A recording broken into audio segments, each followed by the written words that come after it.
Alright guys, welcome back to the channel. Jadi dah lama sangat-sangat guys kita tak buat video on YouTube ni. Jadi kenapa guys? So kita nak cerita sikit. Of course, alright, before this kita banyak buat videos on Bursa Malaysia lah, on saham Bursa Malaysia. Jadi kita dah lama sebenarnya tak trade betul-betul di Bursa Malaysia. In fact sekarang memang saya tak trade langsung dah Bursa Malaysia. Saya dah start trade US, okay, untuk intraday. Jadi transition kita dah tak buat video ni adalah period yang saya banyak try and error di US in terms of macam mana nak pilih counter, macam mana nak beli, macam mana nak platform apa nak pakai apa semua ni. Inilah period yang kita try. Jadi, dalam video first kita yang kita nak buat ni untuk US market intraday. Okay, kita bukan nak cerita pasal swing intraday. Macam mana nak scalp intraday. Saya nak buat first topic kita on macam mana kita nak pilih ataupun macam mana kita nak tahulah counter ni potential boom untuk hari ni. So apakah kriteria dia? Jadi tanpa melengahkan masa, jom kita jump into our topic. Jadi kita ada kriteria guys untuk kita nak beli sesuatu counter ni, ada sifat dia yang kita nak cari, iaitu the magic is called five pillars. Alright. Jadi kita nak counter ni dia fulfill five pillars kita before kita beli. Bukan salah satu pillars, all five pillars. Alright. So of course they consist of lima benda. Jadi apa benda lima tu? Jom kita tengok. Jadi number one adalah top gainers. Okay. Meaning apa? Alright. Kita nak top gainers 20%. Maksudnya guys, kita nak counting, kita nak trade untuk potential menutup for intraday ni, dia mestilah dah naik at least ataupun lingkungan 20% pada hari tu. Tak boleh counter tu dia baru naik 3% tuan. Ni potential menutup ni, tak boleh. Jangan cakap potential menutup sebab dia baru naik 3%. Ni potential menutup ni tengah merah tuan. Bukan bagus ke beli tuan time merah Nvidia, Tesla? Ingat, kita cerita intraday. Kita nak ambil saham-saham yang harga kita akan cerita harga berapa kejap lagi. Okay, tapi kita nak saham-saham yang ada momentum pada hari tu. Okay, kita nak beli, kita nak out dalam masa yang singkat. Tak bolehlah kita ambil counter yang tengah merah. So, salah satu pillars yang kita nak adalah top gainers. Dia mestilah dah naik 20%. Okay, kita punya mindset simple je. Kita nak trade counter-counter yang trader-trader lain satu dunia, momentum trader satu dunia ni trade juga. Adakah diorang akan trade counter yang baru naik 2%? Adakah diorang yang tak ada apa-apa, baru 2% tengah sideways beli? Tak make sense. Counter tengah merah, tak make sense kan? Okay, so apa counter-counter yang diorang go for? Okay, mungkin yang ada news. Okay, dan counter-counter ada news ni, okay, very likely dia ada movement. So, kita tahu satu kriteria iaitu 20% dia dah naik pada hari tu. Okay? Mungkin counter-counter yang ada news bagus dia naik 50%, 60%, in fact lebih 100% lah. So, this is kind of the counter yang kita nak trade. Pillars kedua adalah free float. Okey, sangat-sangat penting untuk counter kita nak trade ni, dia ringan. Jadi free float ni basically adalah share saham tu yang diapungkan lah di public market. Maksudnya ayat lain mudah dia yang saham yang jumlah saham yang orang awam boleh dagang. Okey? Yang tak didagangkan tak dikira float lah. So free float ni adalah company tu punya share yang kita boleh trade. Okey? Jadi kita mestilah nak free float yang ringan. Macam kita trade di bursa dulu juga.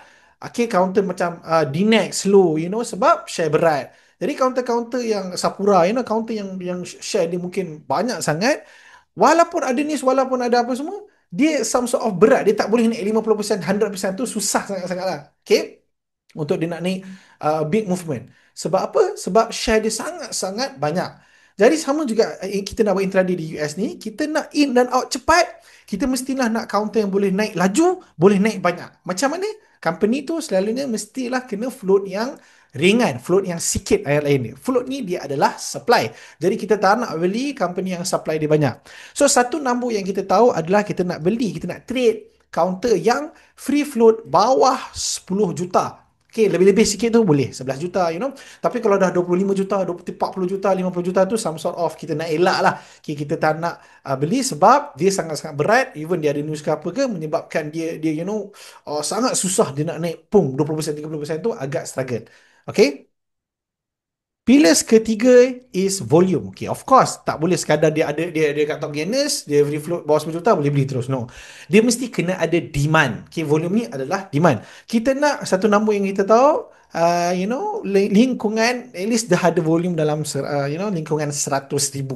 Okay, so mungkin 80,000, 90,000, awal-awal dia naik tu mungkin volume tak adalah 100,000 lebih lagi. Tapi mungkin kita nampak dia naik tu 90,000 tu, itu should be okay dah kalau awal-awal dia baru naik lah. Okay, so volume ni apa? Dia adalah demand. Jadi tadi free float adalah supply, kita nak sikit, volume ni lagi banyak, lagi bagus basically. Pillars keempat is price. Ni saya cakap tadi. Kita ada certain harga yang kita nak trade. Iaitu kita nak trade counter yang harga $2 ke $20. Okay, kita tak nak trade counter yang terlampau mahal. Sebab satu reason besar dia adalah trader-trader dunia ni, momentum trader kat dalam dunia ni, diorang tak suka trade sangat counter-counter yang dah mahal. Okay. Jadi penting untuk kita ikut minat diorang juga. Right? So, kita tak nak yang mahal sangat dan kita tak nak yang murah sangat. So, lingkungan harga yang kita nak go for is 2 ke $20. Last pillars adalah price range. Okay, price range ni apa benda? Okay, price range. Price range ni kita nak ada spike. Okay, time kita entry tu. So, contohlah, kita entry 802. Okay, pre-market start rancak pukul 8 selalunya kan. Okay, jadi kita nak tengok, okay, aku nak entry pukul 8.02 ni, ada tak spike berlaku? So, mungkin spike berlaku pada 8.01 jatuh sikit, 8.02 jatuh lagi, 8.03 ada entry, contohlah. Okay, kita nak entry 8.03 contoh. Kita nak ada spike berlaku, sebelum kita entry tu. So, kita tak ada apa-apa, tak ada spike, tak ada apa-apa, kita beli terus. Tak boleh. Walaupun counter tu ada, volume dia ada, free float dia bawah 10 juta, tak ada apa-apa berlaku ni. Tak ada spike, kita tidak beli. Kita nak ada spike ini, barulah dia fulfill syarat kita nak belilah basically. So guys, saya tunjuk sikit scanner saya. You guys boleh tengok dekat kiri atas ni.